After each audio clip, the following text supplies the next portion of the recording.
তোমরা দাও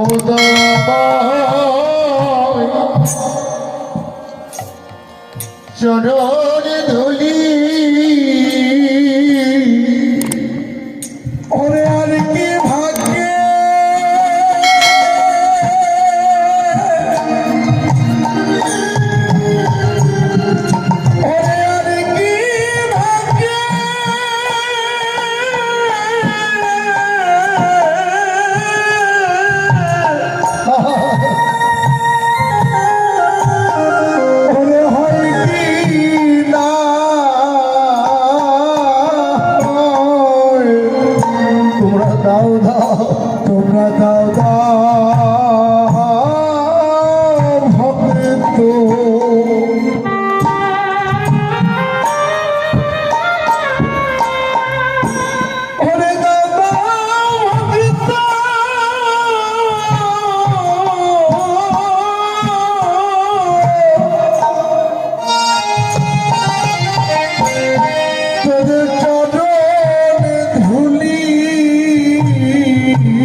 তোমরা দাও দাও ভক্তের চরণ ধুলি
ভক্তের জন্য চরণ ধুলি ব্যতীত আর কোনো সম্পদ নয়। যেই চরণ ধুলি নেবার জন্য ভগবান ভগবতত্ব ভুলে গিয়ে ভক্তের বেশ ধারণ করে ছিন্ন বস্ত্র পরিধান করে তিনি নদিয়ায় এসেছেন। জগতের দাঁড়ে দাঁড়িয়ে বলছেন, হে কলিজি, তোমরা বদনে আর কিছু পারো না পারো, আমি ভগবান হয়ে যেমন ভক্ত বেজে ধারণ করে নিজ মুখে নিজ নাম করছি, তোমরাও প্রভাত বেলা উঠে বদনে কৃষ্ণ নামটি করে। তিনি জানিয়ে দিলেন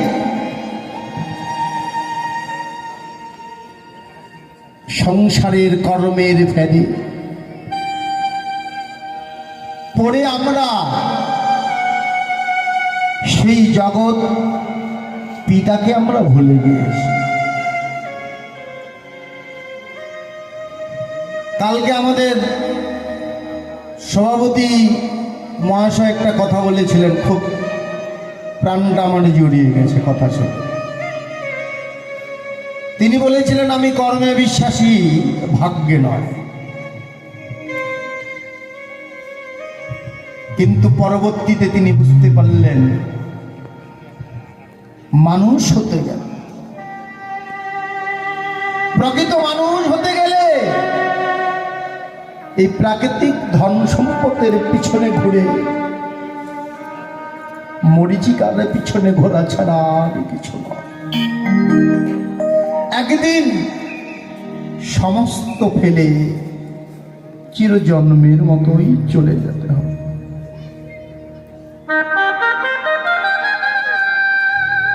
কালকে তিনি বললেন, এখন আমি বুঝছি ভক্ত সঙ্গ ছাড়া জগতে জীবের আর কোনো গতি। এই ভক্ত সঙ্গ করতে করতে যদি হঠাৎ কোনোদিন একজন সোনার মানুষের সঙ্গে ওই অঙ্গের পরশ আমার হয়, তাহলেই আমার জনম সার্থক হবে। তাই আজ সচিনন্দ শ্রীমান মহাপ্রভু শুনাইতে অলিপি কর। অলিগুলো জেগেছেন প্রভাত বেলা, তারাও বদনে কৃষ্ণ নাম করছেন, জানিয়ে দিচ্ছেন হে জগতের জীব, এমন মনুষ্য জনম পেয়ে, দুর্লভ জনম পেয়ে হেলায় হেলায় কাটিয়ে দিচ্ছ যে জনম পাওয়ার জন্য দেবতারাও বাঞ্ছা করে।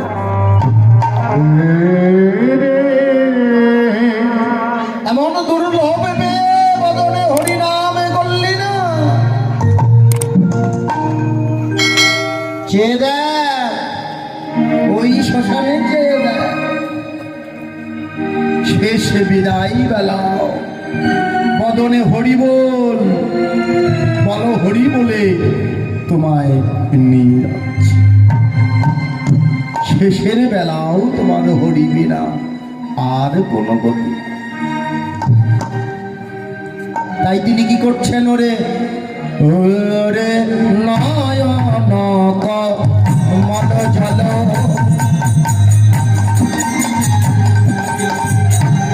অমিয় জনা খালো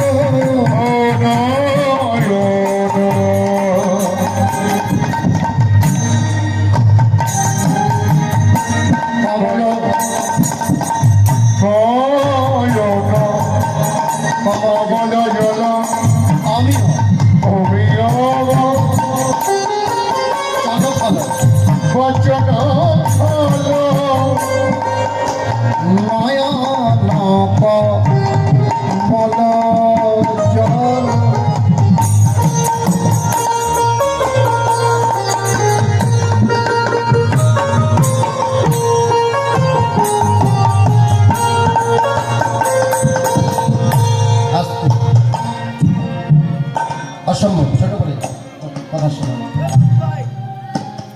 অপূর্ব পদ যে গৌরের যে ভাবটা দেখলেন প্রভাত বেলায়, নয়ন কমল জল অমিয় বচন ফল। নয়ন কমল হচ্ছে, আমরা দুর্গা পূজায় কি লাগে, আমাদের কি ফুল লাগে, 108টা পদ্ম ফুল। তো এই শ্রীমন মহাপ্রভু আমার যখন রাসলীলা বিলাসন্তে ঘুমিয়ে পড়েছেন, প্রভাত বেলা যখন জেগে উঠেছেন, তার নয়ন দুটি দেখলে মনে হচ্ছে এই সবেমাত্র বিলের মধ্যে লাল প্রস্ফুটিত পদ্ম ফুটে আছে। একটা বিলে যেমন লাল পদ্ম ফুটলে যেমন সুন্দর দেখায়, ঠিক গৌরের নয়ন দুটি ওই বিলের পদ্মের মতো লাল হয়ে আছে। যেন তিনি, মনে হচ্ছে সারা রাত তিনি কৃষ্ণ নামে বিভোর হয়ে গেলেছেন। দেখবেন যারা অধিক কাঁদে তার চোখ কিন্তু লাল। আমরা কিন্তু বলি, কি রে তোর চোখ এত লাল কেন, কেঁদেছিস? পদকর্তাও তার ভাবনেত্রী লিখলেন, কি লিখলেন?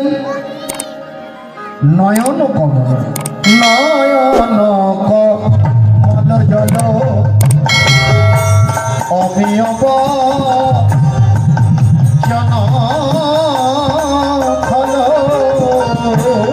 নয়ন কমল জল অমিয়ব জন ফল। ওরে পুলকে পুলকে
নয়ন জলে ভেসে যাই রে, নয়ন জলে ভেসে যাই রে। ও নয়ন জলে ওরে ভেসে যায় রে।